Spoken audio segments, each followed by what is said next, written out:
അസ്സലാമു അലൈക്കും. എൻ്റെയും എൻ്റെ കുടുംബത്തിൻ്റെയും പോലെ തന്നെ എല്ലാവരുടെയും ആഗ്രഹമാണ് ആരുടെ മുന്നിലും ഒരു പണം പോലും ചോദിക്കാതെ അള്ളാഹുവിനോട് മാത്രം ചോദിച്ച് മനസമാധാനത്തോടെ ജീവിക്കാൻ. പണം സമ്പാദിക്കാൻ വേണ്ടി തന്നെയാണ് എല്ലാവരും രാവും പകലും ഓടുന്നത്. നല്ല ജോലിക്ക് വേണ്ടിയിട്ടും നല്ല ശമ്പളത്തിന് വേണ്ടിയിട്ടും അതുവഴി നമ്മൾ ആഗ്രഹിച്ച എല്ലാ കാര്യങ്ങളും നേടിയെടുക്കാൻ വേണ്ടിയിട്ട്, നമ്മൾ ഇഷ്ടപ്പെടുന്നവർക്ക് നേടിക്കൊടുക്കാൻ വേണ്ടിയിട്ട്, ഇതിനു വേണ്ടിയാണ് എല്ലാവരും കഷ്ടപ്പെടുന്നത്.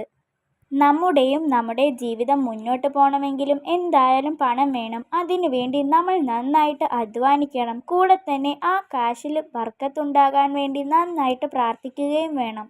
കുറേ ആളുകൾ പറയുന്നത് കേൾക്കാം, പണം വരുന്നുണ്ട്, പക്ഷേ അത് കയ്യിൽ നിൽക്കുന്നില്ല, പെട്ടെന്ന് ചിലവായി പോകുന്നു. ഇതുപോലെ വിഷമിക്കുന്ന ആരെങ്കിലും ഉണ്ടെങ്കിൽ ഇനി വിഷമിക്കണ്ട. ഈ വളരെ ചെറിയ സൂറത്ത് പതിവാക്കുന്ന വീട്ടുകളിൽ പണത്തിൻ്റെ കാര്യത്തിൽ ബുദ്ധിമുട്ടുണ്ടാകുകയില്ല. ഇൻഷാ അല്ലാ. ഏതാണ് ആ സൂറത്തെന്നറിയണ്ടേ? സൂറത്തുൽ ബലദ്. ഈ സൂറത്ത് സുബഹിക്ക് മുൻപോ സുബഹിക്ക് ശേഷമോ ഒരു വട്ടം ഓതി ദുആ ചെയ്യുക. ഈ സൂറത്ത് 1-2 ദിവസം ഓതി നിർത്തരുത്. എല്ലാവരും പതിവാക്കാൻ നോക്കണേ. ഇൻഷാ അല്ലാ. നമ്മുടെ എല്ലാവരുടെയും എല്ലാ ആഗ്രഹങ്ങളും ഉദ്ദേശങ്ങളും അല്ലാഹു തആല നടത്തി തരുമാറാകട്ടെ. ആമീൻ യാ റബ്ബൽ ആലമീൻ. അസ്സലാമു അലൈക്കും.